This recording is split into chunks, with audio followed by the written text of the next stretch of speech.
우리 예루살렘 찬양대의 찬양이 되게 은혜로웠죠? 우리 반주자님께서 오늘 찬양의 곡과 주보에 나와 있는 곡의 제목이 좀 다르다고, 잘못 나왔다고 걱정하시길래 이거 제가 그랬어요. 뭐가 중요한데요? 제가 그랬습니다. 그래서 이야기하면 이건 그냥 계셔서 드리는 말씀입니다. 우리 예루살렘 찬양대가 굉장히 젊어지고 있습니다. 평균 연령이 굉장히 낮아지고 있습니다.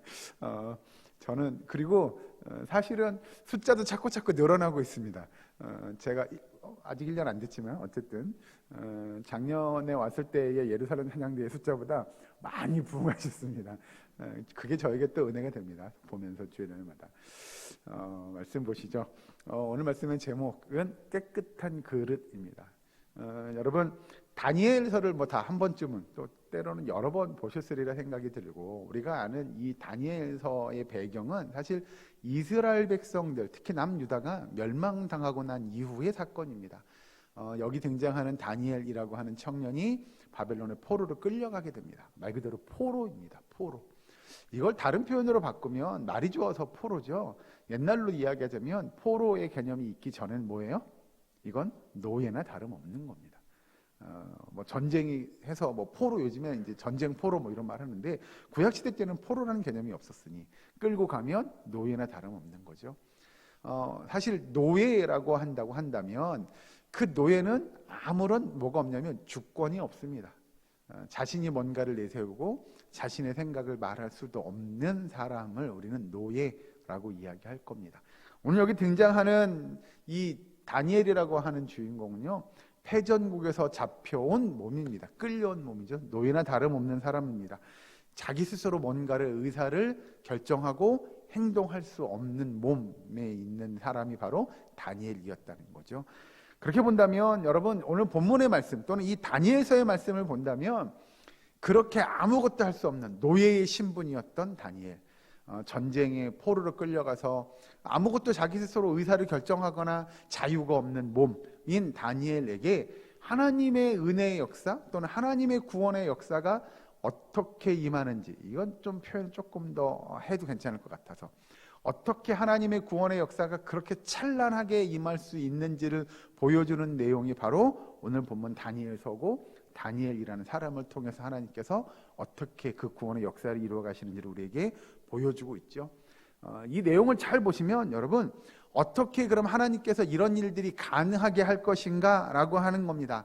아까 말씀드린 대로 전적으로 자기의 의지 또는 자유도 없는 이 다니엘이라고 하는 사람을 통해서 그가 어떻게 하나님의 주권을 나타낼 수 있었는지, 그리고 그가 어떤 삶을 살기를 힘썼는지를 우리에게 보여주는 거죠. 여러분, 다니엘서는 그냥 그 청년이 되게 똑똑했대, 다니엘 믿음이 훌륭한 청년이야 에서 그냥 끝나기만은 좀 아쉬운 내용이 오늘 다니엘서입니다. 그냥 누가 똑똑한 하나님의 일꾼, 하나님의 청년이 포로로 끌려갔는데 그렇게 믿음 좋은 모습을 나타냈대, 하나님이 그와 함께 했대라고만 그냥 치부하기에는 조금 복잡한, 더 중요한 내용들이 많이 담겨져 있다는 거죠. 여러분, 오늘 본문 말씀에 보시면 1장 8절에 이렇게 이야기합니다.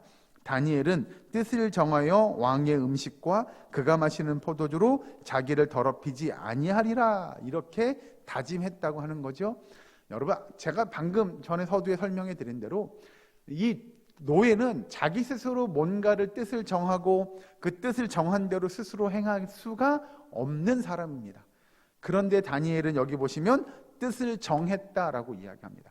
그것조차 쉬운 일이 아니었음을 성경은 우리에게 이야기하죠. 이 포로가, 이 노예가 뜻을 정했어요. 예를 들어 그럽니다. 아무리 포로가, 노예가 뜻을 정했다고 하더라도 주인이 쓸데없는 소리 하지 마 라고 하면 그건 이룰 수가 없는 거잖아요. 안 되는 거잖아요. 네가 뜻을 정해, 네 뜻이 뭐가 중요한데 내 뜻이 중요하지 라고 이야기한다면 이 노예는, 이 전쟁 포로는 자기의 뜻을 나타낼 수도 없는 거예요. 그러니 여러분, 자기 뜻을 정했다, 이 또한 분명히 쉬운 일은 아닐 거라고 성경은 우리에게 가르쳐주고 있는 거죠. 그렇다면 다니엘이 뜻을 정하여 라고 아무 결정도 아무 자유도 없는 다니엘이 뜻을 정한 건 도대체 어떤 이유이며, 그 다음에 왕이 주는 음식과 포도주는 어떤 문제가 있었던 것이냐라는 거죠. 아까 8절 다시 보시면 왕의 음식과 그가 마시는 포도주로 자기를 더럽히지 아니하리라.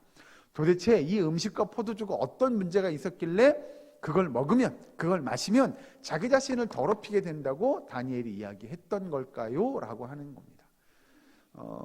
그런 거 있잖아요. 그냥 우스갯소리로 왕이 준 음식과 포도주를 먹으면 거기가 뭐 흙이 묻었다거나, 아니 그거 먹으면 뭐 독약이 들어있다거나, 뭐 그래서 여기서 더럽혀졌다라고 이야기하냐? 그렇진 않을 겁니다. 그러면 왜 다니엘은 왕이 주는, 그냥 여러분 간단히 상상을 해볼까요? 여러분, 왕이 주는 음식과 왕이 주는 포도주는 좋은 걸까요? 나쁜 걸까요? 좋은 거 줬겠죠. 그렇죠? 좋은 거 줬을 겁니다. 왕이 먹는데 나쁜 거 먹었겠어요? 좋은 거 먹었을 겁니다. 우리는 이걸 그러면 왜 왕은 좋은 음식과 좋은 술을 분명히 포도주를 주었을 건데 다니엘이 그거를 먹기를 거부하고 여기서 자기를 더럽히지 않겠다고 각오했겠느냐라는 거죠. 이걸 이해하려면 그 당시에 이제 이방인들의 문화를 좀 이해하셔야 됩니다. 왜 그러냐면 여러분, 제가 언젠가 그런 예를 들어드린 적 있어요. 몇 년 전에 중국에 갔는데 중국에 그 나중에 여러분 청양시에 가보면 아주 큰 시장이 있습니다. 엄청 큰, 가락동 시장보다 몇 배는 더 클 것 같아요. 제가 그랬잖아요. 그 시장 가서 놀란 적이 있다고요. 당연히 있어야 될 것 같은데 없는 것 하나가 있었다고. 그게 뭐냐면 바로 냉장고입니다. 냉장고. 어디에 없어요? 고기 파는 정육점에 냉장고가 없는 거예요. 상상이 안 되는 거예요. 왜요? 고기를 냉장고 안 넣으면 어떻게 돼요? 금방 상할 거 아니에요.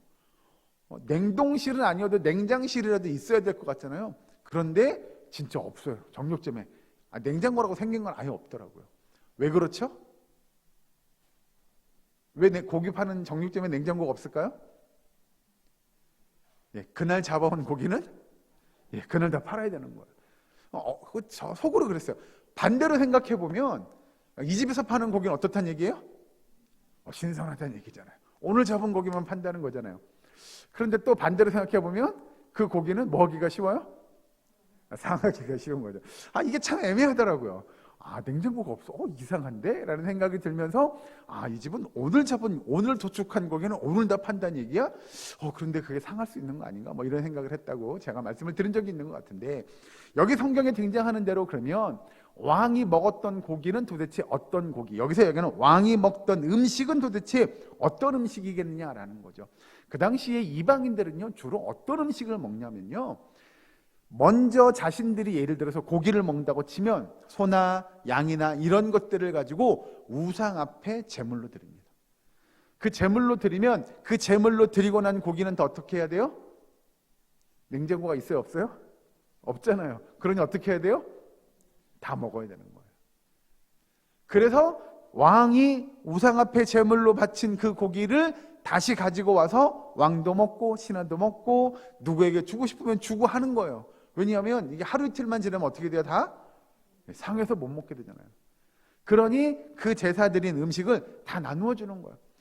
자, 그래서 이 왕의 제사 음식, 왕이 드렸던 제사 음식을 먹는 건 다니엘에게 있어서 그 당시에 그 이방 민족들이 그런 제사 드리는 일들을 통해서 우리가 알 수 있듯이 그 왕이 제사 드리는 음식, 왕이 준 음식은 결국은 왕이 우상에게 드린 제물을 먹는 일이라는 거죠. 그러니 음식을 먹는 건 나도 어디에 참여했다는 거예요? 우상에게 절하고 우상에게 제사 드린 그 제사 드리는데 참여했다고 보는 거예요. 그래서 다시 보시면 8절 후 중반에 왕의 음식과 그가 마시는 포도주로 자기를 더럽히지 아니하리라. 즉 우상에게 드려진, 우상에게 바쳐진 음식을 내가 먹어요? 그럼 이건 나도 우상을 섬긴 것과 같은 느낌, 같은 일들이라는 거죠. 그래서 다니엘은 나는 그 음식 먹지 않겠다고 이야기하는 겁니다. 그 음식이 뭐 흙이 묻어서 먼지가 껴서 그래서 더럽고 지저분한 것이 아니고요, 내가 그걸 먹는 건 우상을 섬기는 것과 같은 일이기에 저는 그거 안 먹겠습니다 라고 다니엘이 고백하고 있는 거죠.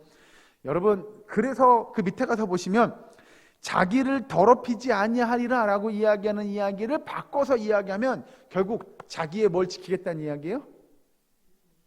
믿음을 지키는 거죠. 그걸 우리는 다른 표현으로 하면 자신의 정결함, 순결함 또는 믿음의 청결함을 지키기 위해서 다니엘이 저는 그 음식 먹지 않겠습니다라고 그가 고백하고, 여기서 뭐라고 얘기하냐면 8절 그 앞에 뜻을 정하여라고 이야기하는, 자신의 뜻을 정했다는 거죠. 여러분 그런 겁니다. 노예가 주인이 주는 음식을 저희가 안 먹을래요 라고 말하면 주인이 뭐라고 하겠어요? 이거 그래 잘 됐네 먹지 마 라고 하겠어요? 아니요, 그렇지 않을 겁니다.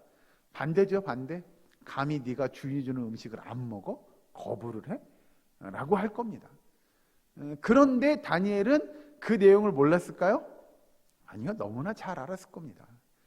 그럼에도 불구하고 그는 그 음식 먹기를 거부했다라고 하는 거고, 그 음식 먹기를 거부한 뜻을 정한 건 자기의 정결함, 청결함, 순결함을 지키기 위함이었다라고 성경은 우리에게 가르쳐주죠. 자, 여러분에게 예를 하나 들어드리려고 합니다.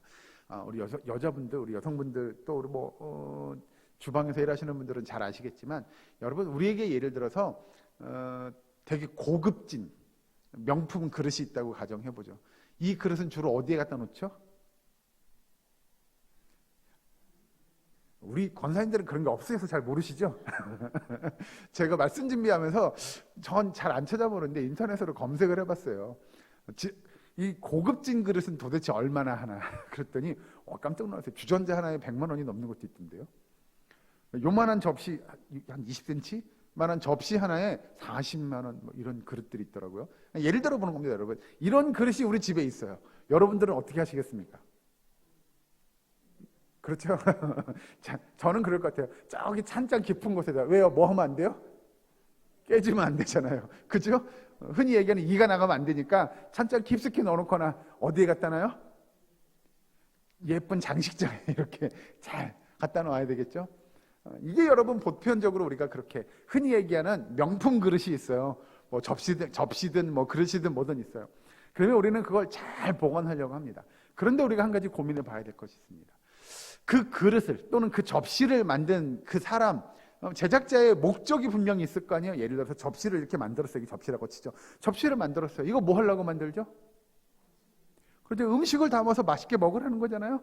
그런데 우리는 이거 비싼 거야, 이거 예쁜 거야, 고급진 거야. 그래서 어디 갖다 놔요? 저기 찬장에 높이 올려놓는 거죠. 그러면 이 접시는 여러분 그 만든 목적대로 사용되어지는 겁니까? 아닙니까? 아니죠. 오히려 여러분 그런 거 있잖아요. 우리가 아침에 접시에다가 반찬을 담아서 열심히 맛있게 음식을 먹고 다시 그걸 씻어서 싱크대에다 엎어놓고 이걸 말리고 점심때 또 어떻게 해요? 또 쓰죠?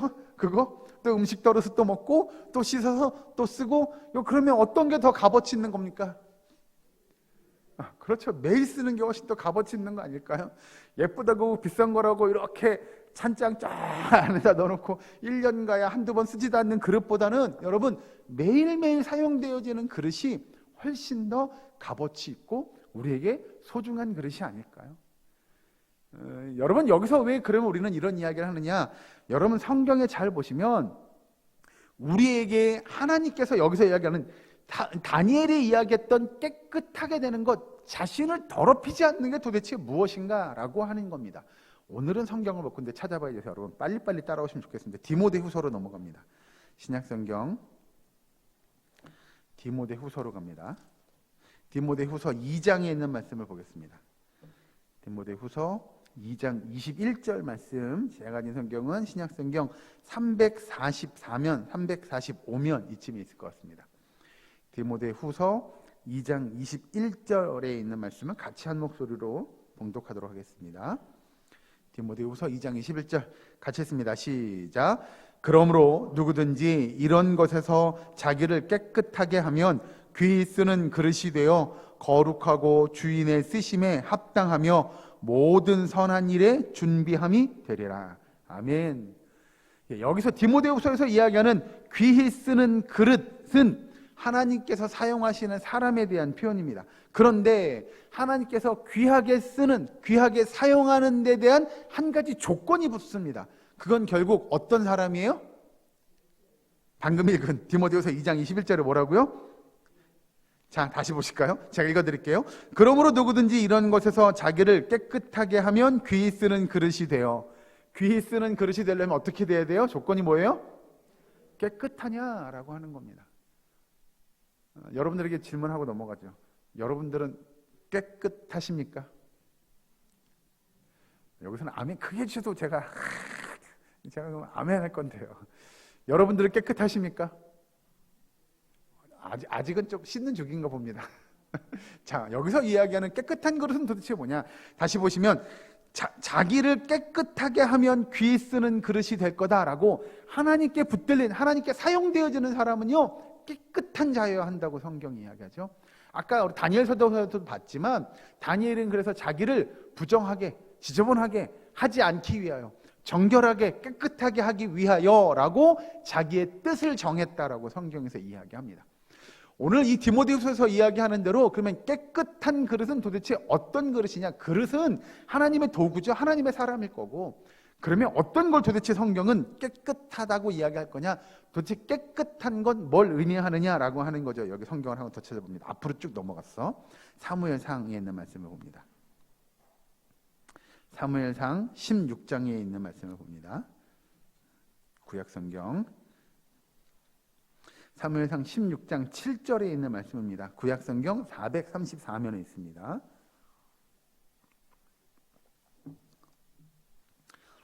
사무엘상 16장 7절 다 같이 한 목소리로 함께 봉독하겠습니다. 사무엘상 16장 7절 같이 봅니다. 같이 읽겠습니다. 시작. 여호와께서 사무엘에게 이르시되 그의 용모와 키를 보지 말라. 내가 이미 그를 버렸노라. 내가 보는 것은 사람과 같지 아니하니 사람은 외모를 보거니와 나 여호와는 중심을 보느니라 하시더라.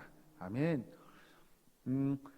하나님께서 여러분 오늘 사무엘상에서 이야기하는 대로 하나님이 보시는 것은 뭘 본다고요? 중심을 본다고요. 하나님은 그 중심을 보시고 그 사람을 들어서 사용한다고 성경에서 이야기합니다.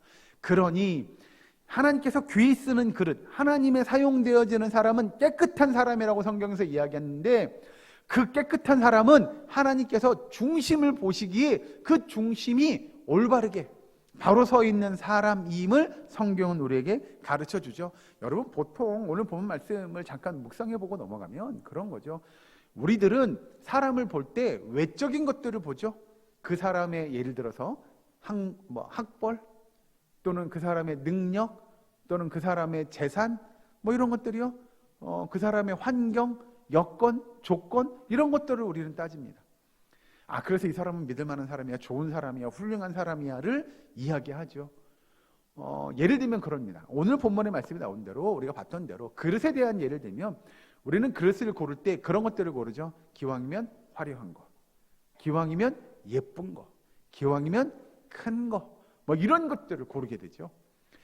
그런 것처럼 우리가 고르는 그릇을, 예를 들어서 우리가 그릇을 고르는 조건과 하나님께서 그릇을 고르는 조건은 다르다고 성경은 이야기합니다. 왜냐하면 우리는 더 좋고 화려하고 멋지고 예쁘고 비싼 거 이런 것들을 고른다고 친다면, 하나님은 그런 조건이 아니고, 아까 표현을, 성경의 표현을 빌리면 하나님이 고르시는 조건은 결국 어떤 거예요? 그가 깨끗하냐? 깨끗하지 못하냐? 이 기준이라고 성경은 우리에게 이야기합니다. 즉 크고 화려하고 예쁘고 값어치, 아니요, 전혀 그렇지 않다고요. 하나님께서 하나님의 사람을 들어 사용하는 조건은요 깨끗함이에요. 근데 그 깨끗함을 구약성경 오늘 사무엘서에 뭐라고 얘기하냐면, 사람들은 외모를 보지 나는 사람의 중심을 봐, 이렇게 이야기합니다. 그러면 또 우리에게 그런 고민이 생깁니다. 그럼 우리의 중심은 어떻겠느냐라고 하는 거죠. 우리의 중심이 어떠해야 하나님 보시기에 깨끗하다고 평가받을 수 있는 그 중심을 갖고 있는 거냐? 여기 성경을 한 군데 더 찾아봅니다. 누가복음으로 넘어갑니다. 신약성경 누가복음 16장에 있는 말씀을 봅니다. 누가복음 16장 15절에 있는 말씀을 봅니다. 제가 아닌 성경은 124면에 있습니다. 123면, 124면 이쯤에 있을 것 같습니다. 누가복음 16장 15절 말씀, 여기도 같이 한 목소리로 함께 봉독하겠습니다. 시작. 예수께서 이르시되 너희는 사람 앞에서 스스로 옳다 하는 자들이나 너희 마음을 하나님께서 아시나니 사람 중에 높임을 받는 그것은 하나님 앞에 미움을 받는 것이니라. 아멘. 여러분, 우리는 사람들 앞에 높임 받는 걸 좋아합니다. 사람들이 나를 지켜 세워주고요, 나를 인정해주고요. 와, 이분은 이런 것도 해. 저분은 참 대단해. 저분은 훌륭해. 저분은 이걸 너무 잘해. 라고 우리는 사람들이 칭송해주고, 사람들이 인정해주고, 사람들이 우리를 이렇게 떠받들어주는 걸 누구나 다 좋아합니다. 그런데 예수님께서 뭐라고 얘기하냐면, 하나님 앞에서 그건 미움을 받는 거다, 이렇게 이야기합니다. 즉, 바꿔 표현할까요? 하나님 앞에 미움받지 않으려면 결국은 사람들 앞에 뭐 하지 말라고요? 그렇게 인정받지 않아도 된다라고 하는 겁니다. 사람들이 그렇게 당신을 떠받들어주고 사람을 추앙하고 사람을 높여요. 그거 필요 없다고 성경은 이야기합니다. 오히려 하나님께서는, 또 예수님은 말씀하시기를, 그렇게 하나님 앞에 미움받지 않으려면, 미움받지 않는다는 이야기는 결국은 칭찬받으려면이라고 할 것 같습니다.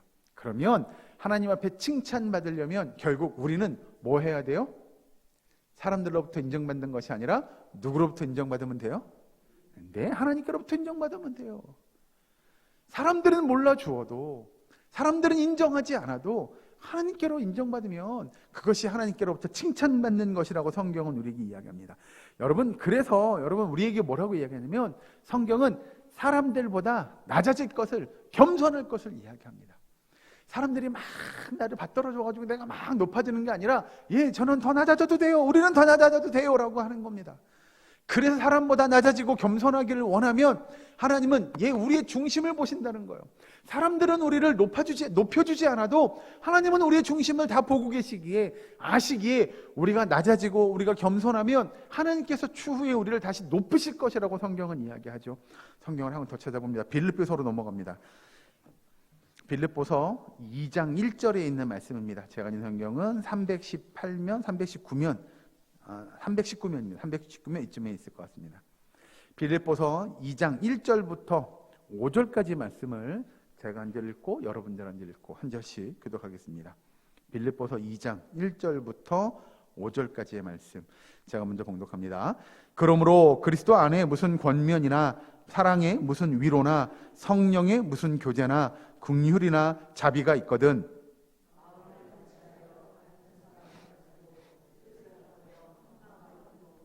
아무 일이든지 다툼이나 허영으로 하지 말고 오직 겸손한 마음으로 각각 자기보다 남을 낮게 여기고,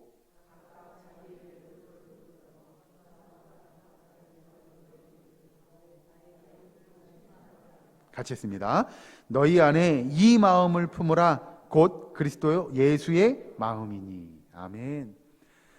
예수님의 마음은 우리가 교만한 데 있지 않고 겸손한 데 있다고 말씀하십니다. 3절 말씀을 보시면 아무 일에든지 다툼이나 허영으로 하지 말고 오직 겸손한 마음으로 각각 자기보다 남을 낮게 여기고 라고 말씀하시죠. 그래서 그리스도인들은요, 더 겸손함으로, 더 낮아짐으로 하나님을 섬기고 하나님께서 맡겨주신 그 직분과 사명들을 감당하면 하나님께서 우리의 중심을 보시고 우리에게 하나님이 우리를 높이시고 우리를 칭찬하시고 우리를 들어 사용하신다고 고백하시는 줄로 믿으시기 바랍니다. 오늘 본문 말씀에 보면 다니엘은 그래서 뜻을 정하고 라고 이야기합니다. 여러분, 다니엘의 환경과 여건과 형편을 한번 살펴보시면 좋겠습니다. 말씀드린 대로 다니엘은 포로입니다. 노예입니다. 뜻을 정해요? 그건 말도 안 되는 이야기입니다. 누가 들었으면 콧방귀 풍 낄 이야기입니다. 네가 무슨 뜻을 정해? 네가 뜻을 정할 위치야 지금? 네 환경을 봐, 네 상황을 봐. 지금 네가 노예야. 노예가 무슨 뜻을 정해? 뜻이 뭐가 중요해? 네가 뜻 정한다고 해 되겠어? 라고 누가 이야기해도 전혀 이상하지 않은 그런 상황이죠. 그런데 그 상황에서 다니엘은 뜻을 정합니다.